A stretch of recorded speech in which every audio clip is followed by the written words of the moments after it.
Така хора, днес ще видим кой познава по-добре Роналдо и прическите му и така нататък. Това ми ще е тук.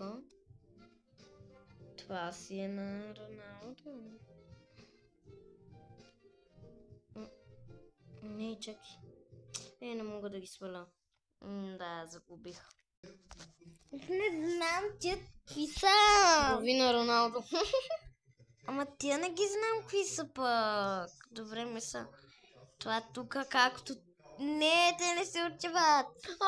Главата му и кожата му се различават. Добре, сега ще гледам кожата на той, кожата на това не си. Кожата на той, кожата на той май си. Или кожата... да, този, кожата на той. Учива се, май това. Кожата на този май, кожата на този. Къде изчезна едната глава? Къде изчезна едната глава? Така, аз съм. Значи това... Ма то ми се разпада косата вече. Хора, сбърках го. Това е тук. Да, само заради тая глава е тук по средата някъде къде. Отново съм аз, значи това е...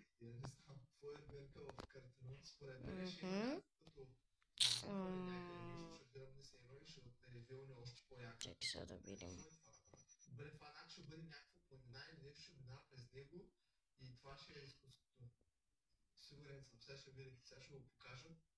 Лежи, че... Не! Вече знам коя глава е.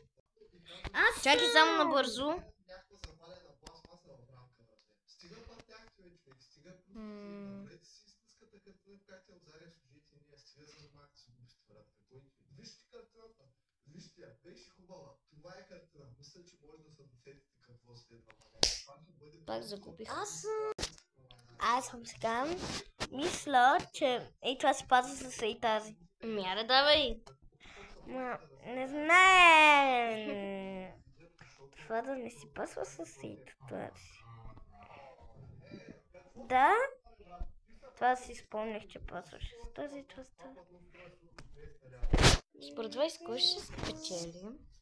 И забои, защото една такава картина струва много пари. Смисъл, примерно 500 лева ще го струва да я направя. Но знаете ли какъв е проблема? Че ти сигурно някой ще го купи, някой мъсен син, дето и са кефи, братле. Просто ще хвърля 40 000 лева. Неговата идея е, че има два начина да пробиш в модерното изкуство. Да си готина маска и просто някакви симпове да искат да ти хвърлят пари. Да ти познаеш някакви много богати хора и да им предложиш да си изправят парите с твоите тъпи картини, които не поръчат. Пак загубих, човек. Как? Мислиш, човек с много пари. Просто слагам.